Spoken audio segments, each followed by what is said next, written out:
பேரை பார்க்கிறேன். அவங்க கேட்கிற ஒரு விதம் இருக்கு பார்த்தீங்களா? எப்படி கேட்பாங்கன்னா, சிஸ்டர் கட்டு எடுப்பீங்களா? கல்லு உடைப்பீங்களா?" இயேசு கிறிஸ்து கல்லு உடைக்கிறவர் இல்ல, கட்டு எடுக்கிறவரும் கிடையாது. இயேசு கிறிஸ்து வந்தாலே ஜெயம் உண்டு. விசுவாசித்து வரும்போது, நம்ம அவரை நம்பி வரும்போது, அவர் சூனியம் வைக்கிறவர் கிடையாது. அவர் மந்திரம் வச்சு எடுக்கிறவர் கிடையாது. உங்க மந்திரத்தை எடுக்கிறவர் கிடையாது. உன் விசுவாசம் உன்னை ரட்சித்தது. இதுதான் இயேசு கிறிஸ்துவுடைய ஒரு பெரிய டயலாக். ஒவ்வொருத்தர்கிட்ட வரும்போது, நீ விசுவாசிக்கிறியான்னு கேட்டார். உன் விசுவாசம் உன்னை ரட்சித்தது.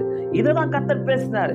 சோ இன்னைக்கு யாரு பாரு என்ன கேக்குறாங்கனாக்கா, நான் முன்னாடிலாம் ரொம்ப பக்தியா இருந்தேன். இப்ப கொஞ்சம் பின்வாங்கி எதுக்கு பின்வாங்கி போணும்?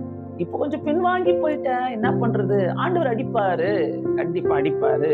அவரு ருசி பார்த்துட்டு பின்வாங்கி போறவங்களுடைய முன்னிலைமை பார்க்கிலும் பின்னிலைமை ரொம்ப மோசமாக இருக்கும் என்று வேதம் சொல்லுகிறது.